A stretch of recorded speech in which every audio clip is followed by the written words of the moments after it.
오늘 말씀은 시편 45편입니다. 이 시편은 메시아 시편이라고 하는데요. 솔로몬과 왕후와의 결혼식을 배경으로 한 시로 추정할 수 있고요. 아가스와 유사한 그런 내용들이 담겨 있습니다. 메시아가 도래할 것을 예언하고 있는 시인데요. 신랑과 신부가 나옵니다만 이건 그리스도와 교회의 사랑을 예언하고 있는 겁니다. 또 가만히 보면 장차 오실 메시아의 초림과 재림을 예언하는 제왕적 메시아 예언시라고 그럽니다. 오늘 여기 왕 그리고 왕의 신부인 왕후에 관한 내용들이 담겨 있는데요. 우리는 좀 생각해 보면 예수님이 우리의 신랑 되시고 교회 즉 우리가 그의 신부이죠. 그래서 신랑과 신부의 연합을 이 시를 통하여 우리가 좀 생각할 수 있고 또 예수 안에서 성취될 구원을 기대할 수 있습니다. 하나씩 보실까요? 1절 말씀에 내 마음이 좋은 말로 왕을 위하여 지은 것을 말하리니 내 혀는 글솜씨가 뛰어난 서기관의 붓끝과 같도다. 여기에 이 왕, 즉 하나님을 나타냅니다. 6절 말씀에 보면 하나님이여 라고 나오는데요. 여기에 왕은 하나님, 또 나아가서 메시아 예수님이라고 생각하면 됩니다. 2절 말씀부터 8절까지로는 왕의 아름다움을 설명합니다. 2절 왕은 사람들보다 아름다워 은혜를 입술에 머금으니 그러므로 하나님이 왕에게 영원히 복을 주시도다. 그 왕은 입술에 은혜를 머금고 있다고 그럽니다. 입술에서 나오는 그 우아한 말, 그것이 아름답다는 것이죠. 여러분 그렇지 않습니까? 말은 인격이죠. 말은 인품입니다. 사람의 인격의 향기가 입술에서 나오는 말에 있는 것이죠. 은혜와 진리가 넘치는 인격의 아름다움을 갖춘 왕될 자격이 있지 않습니까? 우리 하나님이 이런 분이시고요. 시건치 않고 약속한 것은 지키시는 분이시죠. 우리는 그분의 신부입니다. 우리는 그분의 자녀입니다. 우리 또한 외모가 아니라 내적인 인품, 우아한 말에 인격이 있는 사람, 내면의 성령의 열매로 맺는 그런 삶을 살아야 되지 않을까요? 3절부터 7절까지는 탁월한 그 왕의 왕권을 볼 수 있는데요. 왕은 영화와 위엄이 있습니다. 용사처럼 칼을 허리에 차고 있죠. 4절은 왕은 진리와 온유와 공의를 위하여서 왕의 위엄을 세우시고 병거에 오르소서 왕의 오른손이 왕에게 놀라운 일을 가르치리이다. 왕은 군사적으로도 용맹한데요. 군대 대장이죠. 왕입니다. 대의를 위해서 싸움합니다. 적의 노량물을 취하기 위하여서 악을 행하기 위하여 전쟁을 벌이는 것이 아니라 진리와 온유와 공의를 위해서 이것을 추구하며 사는 자가 왕입니다. 전쟁을 승리로 이끌 자세를 다 갖추고 있는 이 왕의 모습 보십시오. 전쟁하는 이유도 진리와 온유와 공의를 위해서 하는 겁니다. 자신의 헛된 욕망, 야욕도 아닙니다.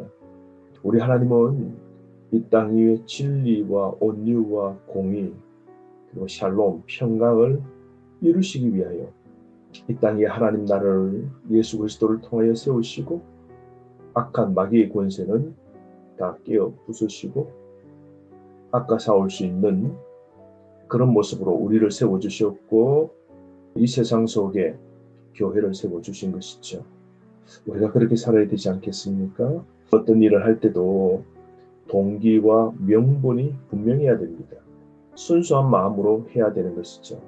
사탄과 싸워서 이길 능력 왕 대신 신랑에게 있는 것이죠.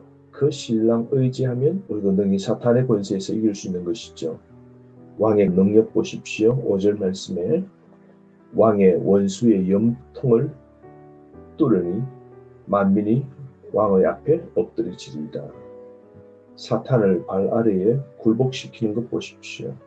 그럴 때 심령의 평안과 풍성한 복을 얻게 되는 것이죠. 여러분, 사탄의 권세를 꺾으실 분은 주님이십니다. 악한 세력을 무찌르게 되고 승리를 혼난 그리스도를 통하여 완벽하게 이룰 겁니다. 그날이 재림이죠. 악한 원수의 모든 것이 끝장나는 날이 주님 재림하시고 심판하는 날입니다. 오늘도 여전히 우리 주변에 마귀 사탄의 권세가 우리를 향하여 싸움을 겁니다. 우리는 영적 전쟁터 가운데 있습니다. 우리가 이 전쟁에서 이길 수 있는 것은 원수의 염통을 뚫고 무너뜨린 왕에게 있는 겁니다. 하나님 의지합시다. 하나님 신뢰합시다.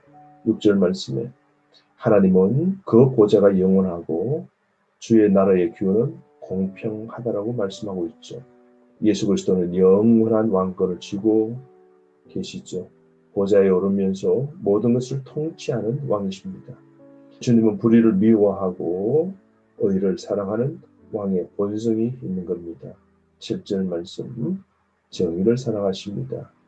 그리고 하나님은 기름을 왕에게 부어서 뛰어나게 하시는데요. 세상 어떤 사람보다 뛰어나게 하십니다. 하나님께서 예수 그리스도뿐만 아니라 우리에게도 기름을 부으시고 신의 성품을 주셔서 성령의 충만을 주셔서 불의를 미워하고 의를 위해 살 수 있게 하신 우리 하나님이시지 않습니까? 여러분, 오늘도 우리에게 무한한 능력을 주시고 성령의 기름을 부어주시고 오늘도 삶 속에서 승리할 수 있도록 하시는 분이 주님이십니다. 주님 의지하고 삽시다. 9절부터 15절은 신부의 영광이 나옵니다. 신랑에게 걸맞는 신부의 아름다운 모습을 보십시오. 9절 말씀에 보면 왕후는 오빌의 검으로 꾸미고 왕의 오른쪽에 서는 자입니다. 새로운 지위를 얻은 신부, 외적인 아름다움이 빛납니다. 그의 태도는 어떻습니까? 10절입니다. 내 백성과 내 아버지의 집을 잊어버릴지어다. 가만히 생각해 보면 좀 이해가 안 됩니다. 아버지를 잊으랍니다. 자신의 백성, 자신의 나라의 백성을 잊고 아버지의 집을 잊으랍니다. 근데 깊이 생각해 보면 뜻이 있죠. 결혼을 하면 이제 신부에게 중요한 사람은 신랑입니다. 신랑과 더 깊은 관계를 맺어야 되죠. 그리고 신랑에게 절대 헌신합니다. 두 마음을 갖지 않습니다. 신랑에게만 헌신합니다. 이제 신랑의 사람이 된 겁니다. 다른 말로 여러분, 우리는 예수 그리스도를 통하여 구원받고 교회에 소속되고 신랑 대신 예수님에게 우리는 신부가 되죠. 신부로서 우리는 세상을 등지고 이제 신랑 대신 주님만 보고 살아야 됩니다. 신랑 대신 예수님 외에 세상에 성공과 부와 사업 등등의 마음이 빼앗기면 안 됩니다. 세상 것은 잊어버려야 됩니다.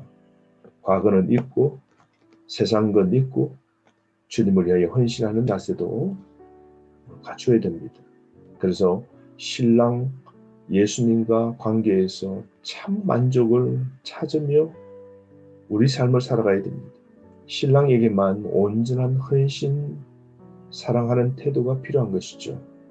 그러므로 여러분, 이제 과거의 것, 옛방식, 옛날에 행했던 모든 구습은 다 버리고 정리하고 이제는 새로운 삶, 새로운 시민으로, 새로운 피조물로 이 세상 속에서 단정하게 신랑 예수님만 사랑하며 깨끗하게 살아야 되는 겁니다.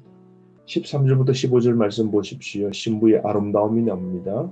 신부된 교회의 아름다운 모습이죠. 내적 성품인데요. 아름다운 모습을 띄고 있습니다. 13절 왕의 딸은 궁중에서 모든 영화를 누린다라고 그러죠. 그의 옷은 금으로 수놓았도다. 왕비의 영광을 표현하고 있습니다. 신랑 예수님 앞에 신부로서 멋지게 단장해야 됩니다. 우리는 예수님의 신부입니다. 결혼의 절정은 신부가 신랑에게 가는 것이죠. 궁전으로 들어가게 되는데요. 14절 말씀 보십시오. 왕에게 이끌려 인도함을 받고 왕궁에 들어가게 됩니다. 뿐만 아니라 결혼 후의 축복이 16절에 나오는데요. 이제 신랑과 더불어 자녀를 얻게 됩니다. 그러므로 왕의 통치가 개성되고 발전되는 것이죠. 자녀가 출산하게 되므로 왕권이 이어져 갑니다. 17절 내가 왕의 이름을 만세에 기억하게 하리니 그러므로 만민이 왕을 영원히 찬송하리로다. 메시아 하나님 나라가 영원히 이어질 겁니다. 세상의 모든 조직은 주님이 오시면 다 무너집니다. 청와대도 군대도 대학교도 학교도 세상의 조직은 언젠가는 떨어집니다. 그러나 그리스도 주님을 통하여 세워진 하나님의 나라 교회는 영원히 이어집니다. 오늘 우리를 불러주시고 못난 나를 신부로 세워주시고 교회에 소속되게 해주신 불러주신 하나님께 신랑 예수님께 감사합시다. 오늘 우리의 삶 왕의 이름을 만세에 기억하고 왕을 영원히 찬송하는 신부로서 기쁘게 하루를 살아가기를 원합니다. 오늘 말씀을 통하여 승리하는 하루 되시기를 바랍니다.